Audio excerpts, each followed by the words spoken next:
اللہ اکبر۔ اللہم صلی علی سیدنا و مولانا محمد وعلی آل سیدنا محمد وبارک وسلم۔ حضور علیہ الصلوۃ والسلام کا ارشاد پاک ہے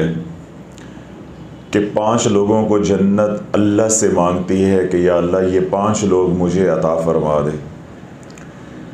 ان 5 لوگوں میں خوش نصیب وہ لوگ ہیں جو بھوکے کو کھانا کھلاتے ہیں، پیاسے کو پانی پلاتے ہیں، اور جو بے لباس ہے اس کو لباس لے کر دیتے ہیں، یعنی جو ضرورت مند ہے اس کو لباس پہناتے ہیں۔ تیسرا وہ ہے جو اپنی زبان کو غیبت سے محفوظ رکھتا ہے۔ چوتھا وہ خوش نصیب ہے جو اپنی زبان کو تلاوت قرآن مجید سے تر رکھتا ہے۔ 5واں اور آخری وہ خوش نصیب ہے جس کو جنت اللہ رب العزت سے مانگتی کہ یا اللہ یہ مجھے عطا فرما دے، جو کثرت سے حضور علیہ الصلوۃ والسلام کی بارگاہ میں درود و سلام پڑھتا ہے۔ یعنی یہ 5 لوگ ہیں جو خوش نصیب ہیں جن کو جنت اللہ رب العزت سے طلب کرتی ہے۔ تمام اہل ایمان اللہ سے جنت طلب کرتے ہیں، لیکن یہ 5 خوش نصیب ہیں جن کو جنت اللہ سے طلب کرتی ہے کہ یا اللہ یہ مجھے عطا فرما دے، یہ بندے مجھے عطا فرما دے۔ پہلا کون سا ہے؟ جو بھوکے پیاسے کو کھانا کھلاتا ہے، پلاتا ہے۔ دوسرا کون سا ہے؟ جو ضرورت مند ہے، یعنی بے لباس ہے، ضرورت مند ہے، اس کے پاس لباس نہیں ہے، اس کو کپڑا لے کر دیتا ہے، اس کو لباس جو ہے وہ پہناتا ہے۔ تیسرا کون سا ہے؟ جو اپنی زبان کو غیبت سے بچاتا ہے، غیبت سے محفوظ رکھتا ہے۔ اور چوتھا وہ ہے جو کثرت سے تلاوت قرآن مجید فرقان حمید کرتا ہے۔ اور 5واں خوش نصیب وہ ہے جس کو جنت اللہ سے طلب کرتی ہے، جو کثرت سے حضور علیہ الصلوۃ والسلام کی بارگاہ میں درود و سلام پڑھتا ہے۔ اب ذرا توجہ رکھیے گا اس حدیث پاک کی وضاحت میں میں صرف 1-2 روایتیں بیان کرتا ہوں تو انشاءاللہ العزیز یہ اس کی ساری گہرائی آپ کے اوپر منکشف ہو جائے گی۔ اور پھر ایک ہوتا ہے کہ ترلا کر کے درود پاک پڑھوانا، ایک ہوتا ہے شوق سے پڑھنا۔ ان دونوں میں زمین و آسمان کا فرق ہے۔ بے شک دونوں ہی مقبول ہیں، قبول اور مقبول ہیں، کیونکہ درود پاک واحد عبادت ہے جو چاہتے ہوئے کی جائے یا نہ چاہتے ہوئے کی جائے، اخلاص کے ساتھ کی جائے یا ریاکاری کے ساتھ کی جائے، یہ قبول ہی قبول ہے۔ لیکن جو درود پاک محبت میں پڑھا جاتا ہے، یعنی اہل محبت جو درود پاک پڑھتے ہیں، اس کے ساتھ کرم کیا ہے کہ حضور علیہ الصلوۃ والسلام وہ درود پاک خود سماعت فرماتے ہیں، اور جو درود پاک پڑھنے والا قاری ہے اس کو پہچانتے بھی ہیں اور اس کے سوال کا جواب بھی عطا فرماتے ہیں۔ تو جب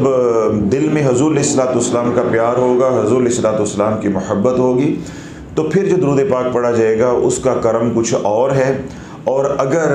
نہ چاہتے ہوئے پڑھا جائے کہ اللہ کا حکم ہے، یا میں آپ کو کہوں کہ پڑھیں یا ترغیب دوں کسی بھی طرح سے،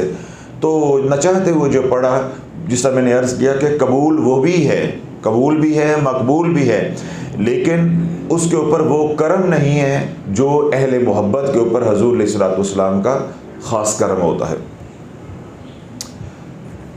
حضرت شیخ شبلی رحمۃ اللہ علیہ کے پاس ایک بڑھی آئی، ایک خاتون آئی، یعنی ماں، اور آ کر عرض کرنے لگی کہ شیخ میری بیٹی کا انتقال ہو گیا ہے اور کافی ماہ گزر گئے ہیں، تو میں دیکھنا چاہتی ہوں کہ میری بیٹی کس حال کے اندر ہے۔ تو میری خواب میں یا کسی طرح سے ملاقات نہیں ہو رہی۔ حضرت شیخ شبلی رحمۃ اللہ علیہ نے فرمایا کہ میں دعا کرتا ہوں اللہ جلد آپ کو خواب میں ملا دے گا اور آپ کے اوپر منکشف ہو جائے گا کہ وہ آگے کس حال کے اندر ہے۔ تو شیخ شبلی رحمۃ اللہ علیہ نے دعائے رحمت فرمائی، اس کی بچی کے لیے دعا کی اللہ رب العزت کی بارگاہ میں کہ یا اللہ ماں ہے، پریشان ہے، تو اس کو دکھا دے کہ وہ کس حال کے اندر ہے، تاکہ ماں کو ایک ذرا تسلی ہو جائے۔ کچھ دنوں کے بعد اللہ رب العزت نے یہ دعا کیونکہ قبول فرما لی، کچھ دنوں کے بعد وہ خاتون یعنی وہ جو بڑھیا ہے وہ روتی کرلاتی ہوئی جو ہے حضرت شیخ شبلی رحمۃ اللہ علیہ کی بارگاہ میں حاضر ہوئی اور آ کر کہنے لگی کہ حضرت بیٹی سے ملاقات تو ہو گئی ہے لیکن جس حال میں نے اس کو دیکھا ہے میرے سے اب وہ برداشت نہیں ہے، وہ انتہائی تکلیف میں ہے، یعنی حالت عذاب کے اندر ہے۔ ظاہر ہے اس نے زندگی بچی نہیں گزاری تھی نماز سے دور، قرآن کی تلاوت سے درود و سلام سے دور، یعنی غفلت والی زندگی جب گزاری تو کیا ہوا کہ قبر میں پکڑی گئی اور اللہ کے عذاب سے جکڑی گئی۔ اب ماں تھی، ظاہر بات ہے ماں جو ہے وہ کرلا رہی ہے، رو رہی ہے، تو حضرت شبلی رحمۃ اللہ علیہ نے فرمایا کہ اللہ بڑا رحیم و کریم ہے، تو کثرت کے ساتھ استغفار کیا کر، اللہ اس کے اوپر رحم فرمائے گا۔ ماں کو تسلی دے کر بھیج دی، اس کے ذمہ لگا دیا کہ بچی کے لیے کثرت سے استغفار کرو۔ اب اس کے لیے دعا ہی کی جا سکتی ہے، اور جو پیچھے والے ہیں وہ کیا کر سکتے ہیں۔ وقت گزرتا گیا، کچھ عرصے کے بعد شیخ شبلی رحمۃ اللہ فرماتے ہیں کہ میں نے خواب دیکھا کہ جنت کے اندر ایک مسند کے اوپر ایک بڑی خوبصورت بچی جو ہے وہ بیٹھی ہے، تو میرا گمان ہوا کہ یہ جنت کی حور ہے۔ تو ابھی میں اسی شش و پنج میں تھا تو وہ بچی مجھ سے مخاطب ہوئی اور مجھے کہنے لگی کہ شیخ شبلی آپ نے مجھے پہچانا نہیں ہے؟ تو میں نے کہا کہ نہیں، میں نے آپ کو پہچانا نہیں ہے۔ تو وہ بچی کہنے لگی کہ میں وہی ہوں جس کی ماں آپ کے پاس دعا کروانے کے لیے آئی تھی۔ اب ذرا جاگتے رہیے گا، میں وہی ہوں جس کی ماں آپ سے دعا کروانے کے لیے آئی تھی۔ تو شیخ شبلی رحمۃ اللہ فرماتی ہے کہ تیری ماں نے تو مجھے آ کے کہا تھا کہ تو حالت عذاب کے اندر ہے، بڑی تکلیف کے اندر ہے، وہ تو روتی کرلاتی ہوئی یہاں سے گئی تھی، اور میں نے اس سے کہا تھا کہ تو استغفار کر، اللہ کرم فرمائے گا۔ تو یہ تیرے اوپر جو کرم ہوا ہے یہ کیسے ہوا ہے؟ اس نے کہا کہ جس قبرستان میں دفن تھی اس قبرستان کے اندر دیگر 500 مردے اور بھی دفن تھے جو سب کے سب حالت عذاب کے اندر تھے، یعنی 500 مردے سب کے سب حالت عذاب کے اندر تھے۔ لیکن کرم یہ ہوا کہ ایک راہگیر تھا، ایک بزرگ تھا، جب وہ گزرا قبرستان کے آگے سے تو اس نے ہمارے لیے دعائے رحمت کی اور کملی والے پہ درود پڑھا، اللہم صلی علی محمد وعلی آل محمد۔ اللہ رب العزت نے اس درود و سلام کے اجر و ثواب کو ہم سب مردوں کے درمیان بانٹ دیا، اور جہاں میں بخشی گئی وہاں دیگر بھی 500 مردے جو اللہ رب العزت نے درود پاک کی برکت سے بخش دیے ہیں۔ تو اللہ بولو ایک بار درود پاک پڑھا، اس سے کیا نفع ہوا ہے کہ بخشش ہو گئی ہے۔ صرف ایک اس بچی کی بخشش نہیں ہوئی بلکہ پورے قبرستان والوں کی بخشش ہو گئی ہے۔ تو عرض کرنے کا مقصد یہ ہے کہ اللہ والو اپنے ماں باپ کا حق جو ہے وہ نہ دباؤ۔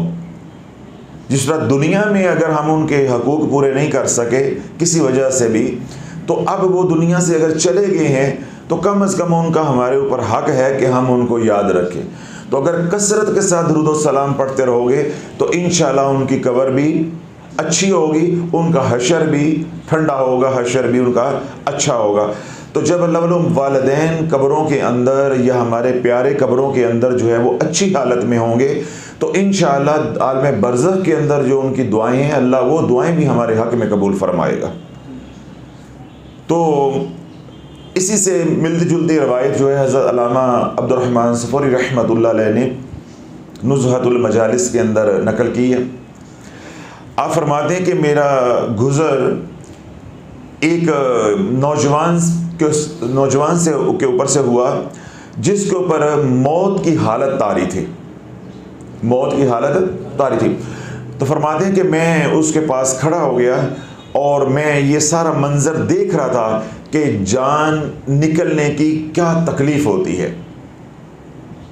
تو میں اسی انتظار میں تھا کہ یہ اس کی ابھی جو ہے وہ روح پرواز کرتی ہے، تو یہ جس طرح لیٹا ہوا ہے یہ کس تکلیف کے اندر ہے۔ تو میں کیونکہ یہ جاننا چاہتا تھا تو ایسا جو ہے وہ امکان بن گیا یا مجھے ایسا موقع مل گیا کہ میں انسان کو مرتے ہوئے قریب سے دیکھ رہا تھا۔ تو فرماتے ہیں کہ میں نے اس نوجوان سے پوچھا کہ جب اس کی روح پرواز کرنے لگی تو میں نے اس نوجوان سے پوچھا کہ یہ بتاؤ کہ روح نکلنے کا سفر جو ہے یہ کیسا ہے، آرام دہ ہے یا تکلیف دہ ہے یا بہت ہی تکلیف دہ ہے، یعنی تم اس وقت کس حالت میں ہو؟ تو نوجوان جس کی روح پرواز کر رہی تھی یعنی دوران سفر جو ہے، تو وہ نوجوان جو ہے وہ علامہ عبد الرحمن صفوری رحمۃ اللہ علیہ کی طرف مخاطب ہو کے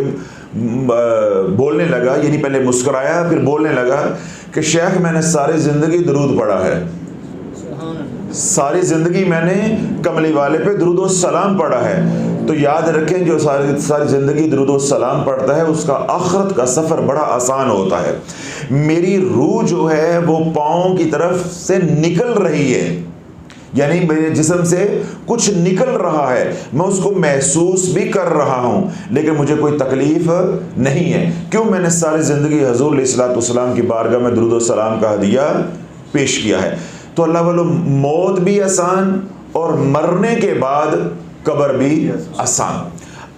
ایک روایت پچھلے دنوں میں نے یعنی بیان کی پچھلے مجلس کے اندر، محفل کے اندر، اس کو میں اس کے ساتھ جوڑ دیتا ہوں تو پھر یہ سارا سفر آپ کو مکمل نظر آئے گا کہ موت بھی آسان، قبر میں اترنا بھی آسان یعنی قبر بھی اچھی، اور خدا نخواستہ اگر قبر کے اندر کوئی اونچ نیچ ہو جائے تو پیچھے والے اگر درود پڑھ رہے ہیں تو پھر قبر بھی اچھی ہو جائے گی، اور انشاءاللہ جس کی قبر اچھی ہے اس کا حشر بھی اچھا ہے. سیدنا عمر فاروق رضی اللہ تعالیٰ عنہ کا دور خلافت ہے، آپ امیر المومنین تھے. تو آپ کے دور خلافت میں ایک نوجوان جب فوت ہونے لگا، یعنی اس کی جان نکلنے کا وقت آیا، تو اس کا چہرہ جو ہے وہ سیاہ پڑ گیا. جب اس کا چہرہ سیاہ پڑ گیا وہ اتنا بھیانک ہو گیا کہ ہر بندہ اس کو دیکھ کے خوفزدہ ہو رہا ہے اور وہ دوڑ رہا ہے. تو اللہ والو جب ایسی صورتحال ہو جائے تو لوگوں کے یہاں کیا چہمگوئیاں ہوں گی کہ اس نے کیسی گناہوں والی زندگی گزاری ہے. واللہ عالم کون کون سے گناہ کبیرہ کیے ہیں کہ آج یہ رب کی پکڑ میں ہے، اور اللہ نے مرنے سے پہلے حجابات کو ہٹا کے اس کی اصلیت کو دکھا دیا ہے. تو معاشرے کے اندر بڑی عجیب سی باتیں پھر جو ہے وہ شروع ہو جاتی ہیں. جب یہ والی کیفیت پیدا ہوئی کہ لوگ آ رہے ہیں اور دیکھ کے خوفزدہ ہو رہے ہیں، بھاگ رہے ہیں اس بھیانک چہرے کو، اس سیاہ چہرے کو، تو اس نوجوان نے، اس شخص نے حضور علیہ الصلوۃ والسلام کی بارگاہ میں عرض کی کہ یا رسول اللہ میں مجرم ضرور ہوں، میں مجرم ضرور ہوں لیکن آپ سے محبت کرتا ہوں، میں گناہ گار ضرور ہوں لیکن آپ سے محبت کرتا ہوں، میں نے ساری زندگی آپ پہ درود و سلام پڑھا ہے، آج میرے پہ یہ کڑا وقت آیا ہے کہ میرے اپنے چھوڑ کے بھاگ رہے ہیں تو میرے پہ نگاہ کرم فرمائیں، میرے پہ اس حال میں، اس مشکل گھڑی میں نگاہ کرم فرمائیں. بس یہ بات، یہ درخواست، یہ عرضی حضور علیہ الصلوۃ والسلام کی بارگاہ میں ڈالنی تھی، پیش کرنی تھی. تو راوی لکھتا ہے کہ ایک پرندہ نازل ہوا اور اس نے اپنا پر اس مرنے والے شخص کے چہرے پہ جب مارا تو اس کا چہرہ جو ہے وہ نورانی ہو گیا. وہ چہرے کے اوپر جو سیاہی تھی، اس چہرے کے اوپر جو ہیبت تھی جس کی وجہ سے لوگ خوف زدہ ہو رہے تھے، وہ چہرہ جو ہے انتہائی پرکشش اور نورانی ہو گیا. اب اسی حال کے اندر اب اس کی روح جو ہے وہ پرواز کر رہی ہے اور وہ پڑھ رہا ہے اللہم صلی علی محمد وعلی آل محمد، یعنی درود پاک پڑھ رہا ہے اور اس کی روح پرواز کر رہی ہے. اب جب اس کی روح جو ہے حلق تک پہنچی، یعنی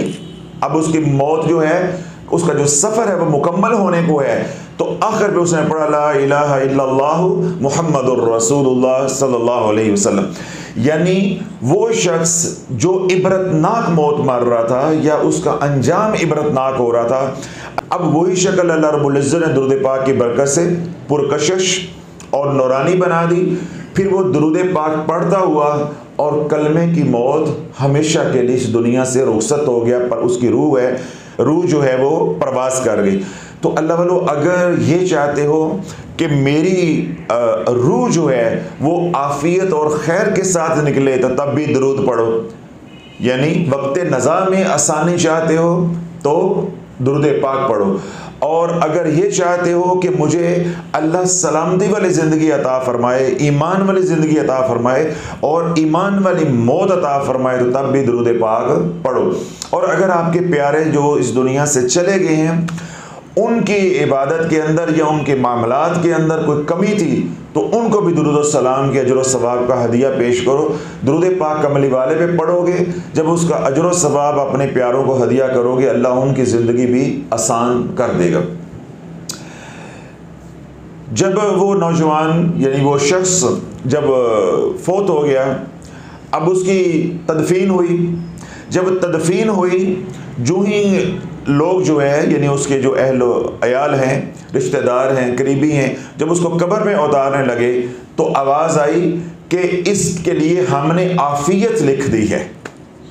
زمین میں یعنی قبر میں اترنے سے پہلے، زمین کو چھونے سے پہلے ہم نے اس کے لیے عافیت لکھ دی ہے، اور جو اس نے ساری زندگی کملی والے پہ درود و سلام پڑھا ہے، اس درود و سلام کے بدلے ہم نے جنت اس کے نام کر دی ہے، جنت اس کے نام کر دی ہے۔ کچھ وقت کے بعد اسی شخص کو اللہ رب العزت نے منکشف کیا، جو اس وقت کے اولیاء اللہ تھے، کیونکہ جب زندگی جو ہے اس کے معاملات جب ٹھیک نہیں تھے، لوگ اس سے تنگ تھے، لیکن اس کی ایک ادا تھی کہ وہ کملی والے پہ کثرت سے درود و سلام پڑھتا تھا۔ تو جب اولیاء اللہ نے ان سے پوچھا کہ بھائی تو کس حال کے اندر ہے، تو جب اللہ رب العزت نے سارے حجابات کو ہٹایا تو وہ جنت کے باغوں کے اندر ٹہل رہا ہے، اور وہ پڑھ رہا ہے ان اللہ وملائکتہ یصلون علی النبی یا ایھا الذین آمنوا صلوا علیہ وسلموا تسلیما اللہم صلی وسلم وبارک علی سیدنا و مولانا شافع وعلی آلہ وصحبہ وبارک وسلم اللہم صلی وسلم وبارک علی سیدنا و مولانا محمد وعلی آلہ واصحابہ وبارک وسلم۔ یعنی وہ سورۃ احزاب کی یہ آیت پڑھ رہے ہیں ان اللہ وملائکتہ یصلون علی النبی، اور ساتھ کملی والے پہ درود پڑھ رہے ہیں اللہم صلی علی محمد وعلی آل محمد۔ تو اللہ والو عرض کرنے کا مقصد یہ ہے کہ یہ مقام اس کو کیسے ملا ہے؟ حضور علیہ الصلوۃ والسلام کی بارگاہ میں کثرت سے درود و سلام پڑھنے سے، اور یہی ہماری کوشش ہے اس پلیٹ فارم کے ذریعے، کملی چینل کے ذریعے، کہ امت کسی طرح وظائف کی خطرناک دنیا سے نکل کے درود و سلام کی محفوظ دنیا میں آ جائے۔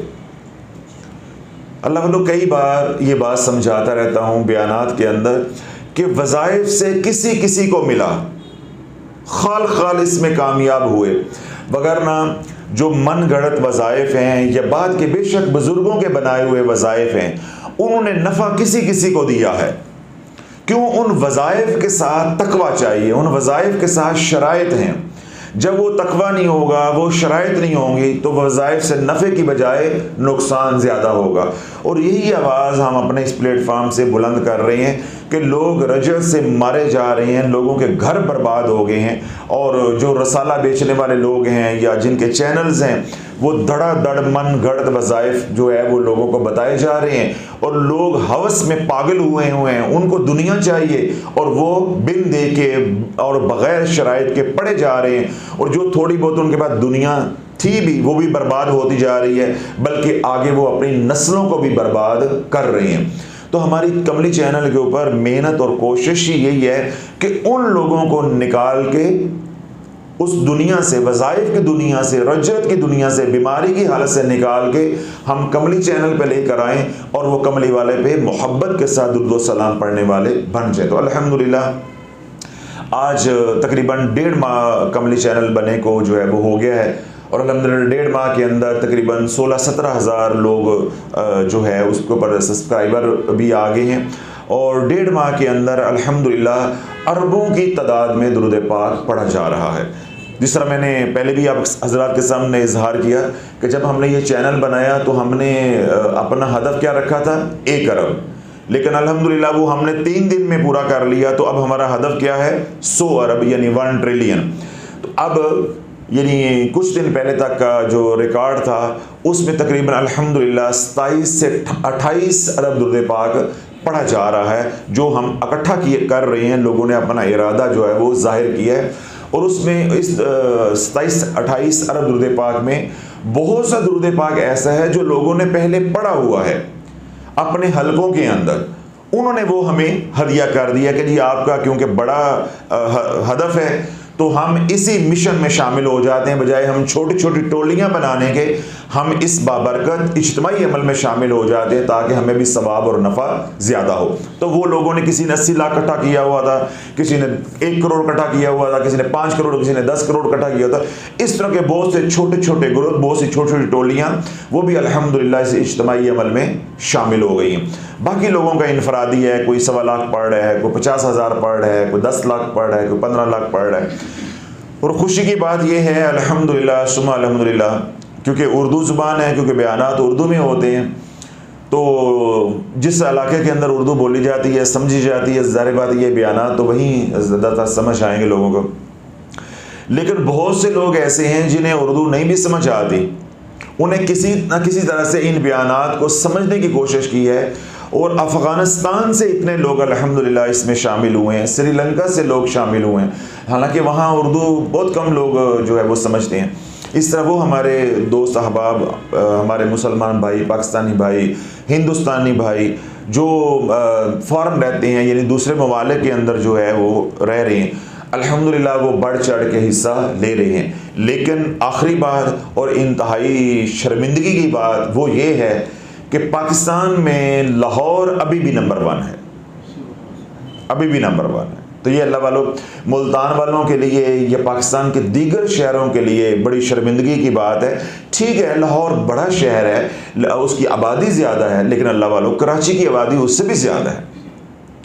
تو کراچی سے وہ لوگ، اتنے لوگوں کی تعداد شامل نہیں ہو رہی جتنی لاہور سے۔ الحمدللہ لاہور سے ہماری بڑی مائیں بہنیں بڑے شوق اور محبت کے ساتھ، ہمارے بزرگ نوجوان بھائی جو ہے وہ بڑھ چڑھ کے اجتماعی عمل میں شامل ہو رہے ہیں۔ تو جو حضرات تلاش چینل پہ سنتے ہیں، آرزو چینل پہ ہمیں سنتے ہیں یا کملی چینل پہ سنتے ہیں، انہیں بھی میں یہ عرض کروں گا کہ اللہ والو یہ اجتماعی عمل میرا نہیں ہے۔ اگر میرا ہوتا تو یہ انفرادی عمل ہوتا، اس کا اظہار آپ کے ساتھ نہ ہوتا۔ یہ میرا عمل نہیں ہے، یہ آپ کا عمل ہے، اور نہ ہی یہ میرا چینل ہے، یہ کملی والے کا چینل ہے، حضور علیہ الصلوۃ والسلام کا چینل ہے، جن کا آپ نے کلمہ پڑھا ہے، انہی کے اوپر درود و سلام پڑھوانے کے لیے ہم نے الگ سے چینل بنایا ہے، تاکہ جو تلاش چینل کے اوپر، آرزو چینل کے اوپر لوگ وظائف پڑھنے والے ہیں، انہوں نے جب میرے بیانات کو سنا ہے تو ان کی کچھ اصلاح ہوئی ہے، تو ہم کیا کر رہے ہیں کہ ان کو وہاں سے اٹھا کے الگ کریں،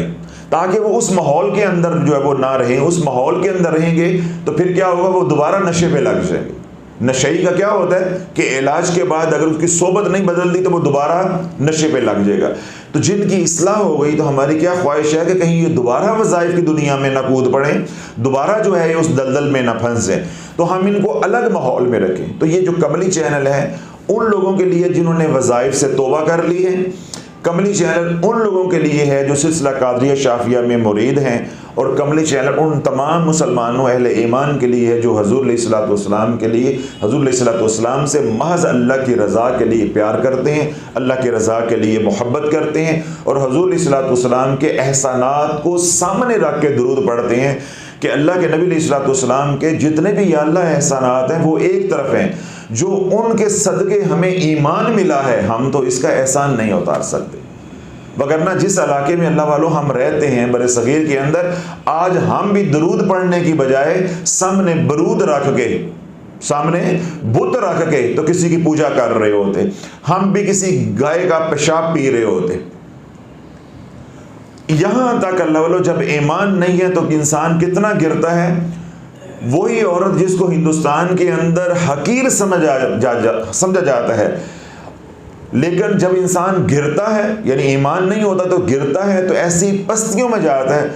تو اسفل سافلین، یعنی اس کی طرف اشارہ میرا کہ اتنا جب گرتا ہے تو گرتا ہی جاتا ہے کہ وہ عورت جس کو اتنا حقیر سمجھ رہا ہے کہ جب پوجا پاٹ کرنے کا وقت آیا، اسی عورت کو سامنے بٹھا کے اس کی شرمگاہ کی پوجا کر رہا ہے۔ یعنی جب بندہ گرتا ہے انسان تو اس قدر جو ہے وہ گر جاتا ہے۔ تو اللہ والو یہ میں بول رہا ہوں کہ وہ گر گیا، وہ عورت کی شرمگاہ کو جو ہے وہ دیوتا مان کے یا دیوی مان کے یا واللہ عالم کیا مان کے، تو ان کی پوجا پاٹ جو ہے وہ ایک طبقہ، ایک فرقہ ہندوؤں کا جو ہے وہ کرتا ہے۔ یہ تو میں کہہ رہا ہوں، کیوں اللہ نے مجھے ایمان کی دولت دی ہے اور میں حق اور باطل میں تمیز کر رہا ہوں۔ اللہ والو جب ان کو ایمان کی دولت نہیں ملی، ان سے پوچھو، وہ کہیں گے کہ ہم حق پہ ہیں، ہم جو یہ کر رہے ہیں یہ صحیح ہے، یہ صحیح ہے۔ تو اللہ والو یہ جو ایمان کی دولت حضور علیہ الصلوۃ والسلام کے در اقدس سے ہمیں ملی ہے، اللہ رب العزت نے جو ہمارے اوپر احسان فرمایا ہے، ہم تو ساری زندگی صرف اس نعمت کو، اس احسان کو سامنے رکھ کے درود پڑھتے رہیں تو اللہ والوں ہم اس احسان کا بدلہ نہیں دے سکتے۔ دیگر احسانات کا تو شمار ممکن نہیں ہے، ان کے لیے دعا کرنا یا ان کے لیے احسان کے بدلے کا کچھ سوچنا وہ تو ناممکن سی بات ہے۔ تو اس لیے میں یہی عرض کروں گا جو حضور علیہ السلام کے دیگر ہمارے اوپر یعنی امت کے اوپر احسانات ہیں ان کو ایک طرف کر دو، ان کو کیا کر دو؟ ایک طرف کر دو کہ یا اللہ وہ تو گنے ہی نہیں جا سکتے، میں کدھر کدھر نہ لواں گا، میں تو صرف ایک بات کا شکریہ ادا کر رہا ہوں تو یا اللہ اس کے اوپر مجھے تادم موت استقامت عطا فرما دے کہ جو تیرے کملی والے کے صدقے ہمیں ایمان مل گیا۔ باقیوں کا شکر ادا کرنا میرے بس کی بات نہیں ہے، میں گن نہیں سکتا تو شکر کیسے ادا کروں، میں نے تو ایک بات کو پکڑا ہے شافعی کے کہنے پہ تو اس کا میں شکر ادا کر رہا ہوں۔ سیدنا موسیٰ علیہ السلام کو اللہ رب العزت نے حکم دیا کہ اے میرے کلیم میری تمام نعمتوں کا شکر ادا کر، میرے تمام احسانات کا شکر ادا کر۔ تو سیدنا موسیٰ علیہ السلام نے رب کی بارگاہ میں التجا کی، میرے مولا جب تیرے احسانات کو، تیری نعمتوں کو گنا نہیں جا سکتا تو سب کا شکر کیسے ادا کیا جا سکتا ہے؟ تو رب نے فرمایا کہ میرے کلیم تو نے شکر ادا نہیں کیا بلکہ شکر ادا کرنے کا حق ادا کر دیا ہے۔ تو یہی بات میں نے جو اللہ کے کلیم نے رب کی بارگاہ میں عرض کی، وہی بات میں حضور علیہ السلام کی طرف سے آپ کو کہہ رہا ہوں کہ یا اللہ ہم تو تیرے محبوب کے احسانات گن نہیں سکتے، تو کس کس احسان کے لیے دعا کریں یا شکر ادا کریں۔ ہم نے ایک بات پکڑ لی ہے کیونکہ ایمان سب سے اعلیٰ ہے، سب سے افضل ہے، سب سے بڑا احسان ہے، ہم نے اسی کو پکڑ لیا ہے کہ یا اللہ تو اس کا شکر ادا کرنے کی ہمیں توفیق تادم موت میری نسلوں کو بھی قیامت تک کے لیے عطا فرما دے، کہ وہ کملی والے کے اس احسان کو یاد رکھیں کہ حضور علیہ السلام کی ذات اقدس دنیا میں نہ آتی تو آج ہمارا کیا حشر ہوتا۔ اور یہ بات سوچ کے یا اس احسان کو سامنے رکھ کے پھر محبت کے ساتھ دل سے پڑھیں اللہم صلی علی محمد و علی آل محمد۔ تو آخری جو گزارش ہے اللہ والا وہ یہ ہے، وہ تمام حضرات جو درود پاک پڑھ رہے ہیں جنہوں نے اپنا نام اور ارادہ جو ہے وہ کمنٹ سیکشن کے اندر لکھ دیا ہوا ہے تو ان کو تو بہت مبارک ہو۔ جب ان کا ایک نصاب کسی نے فرض کیا 1.25 لاکھ کا ارادہ کیا ہے، اس نے 1.25 لاکھ پڑھ لیا ہے تو وہ بار بار ہم سے پوچھے نہیں ہیں۔ اللہ والوں انشاءاللہ اللہ زندگی صحت دے، آپ کو بھی ایمان والی حیاتی دے۔ ہم تو یہ جذبہ اور ارادہ رکھتے ہیں کہ ساری زندگی پڑھیں، ہماری نسلیں پڑھیں، یہ چینل چلتا رہے، بعد میں ہماری نسلیں اس چینل کو چلاتی رہیں اور مخلوق خدا جو ہے وہ اس سے فیضیاب ہوتی رہے۔ تو جن کا 1.25 لاکھ مکمل ہو گیا، کسی نے 50,000 کا اس کا مکمل ہو گیا، تو اگلا ارادہ جو ہے وہ کمنٹ سیکشن کے اندر لکھ دیں تاکہ ہم اٹھا کے اپنے ریکارڈ میں ڈال لیں اور وہ پڑھنا شروع کر دیں۔ ایک بات، دوسری بات یہ ہے کہ وہ تمام حضرات جو ابھی تک استخارہ کر رہے ہیں، ابھی تک سوچ رہے ہیں کہ اماں سے مشورہ کر کے بتاؤں گا کہ میں نے پڑھنا ہے کہ نہیں، ابا سے مشورہ کر کے بتاؤں گا پڑھنا ہے کہ نہیں، تو ان کی خدمت میں عرض کروں گا کہ استخارے چھوڑو درود پڑھو، مشورے چھوڑو درود پڑھو۔ یہ نہ ہو استخارے اور مشورے سے جو نتیجہ برآمد ہونا اس سے پہلے جو ہے وہ اسرائیل علیہ السلام برآمد ہو جائے، تجھے مہلت ہی نہ ملے کہ میں آج ارادہ کروں گا، کل ارادہ کروں گی، آج میں حضرت صاحب کو بتاؤں گا کمنٹ سیکشن میں، کل بتاؤں گی، میں سوچ کے بتاؤں گی، ابھی میری مصروفیات ہیں، یہ میں کام کر لوں پھر میں پڑھنا شروع کروں گا یا کروں گی۔ کہیں یہ نہ ہو کہ انہی داؤ پیچ کے اندر آپ الجھے رہیں اور زندگی کی شام جو ہے وہ ہو جائے۔ تو اللہ رب العزت مجھے آپ کو جو ہے کثرت سے حضور علیہ السلام کی بارگاہ میں درود و سلام کا ہدیہ پیش کرنے کی جو توفیق عطا فرمائے۔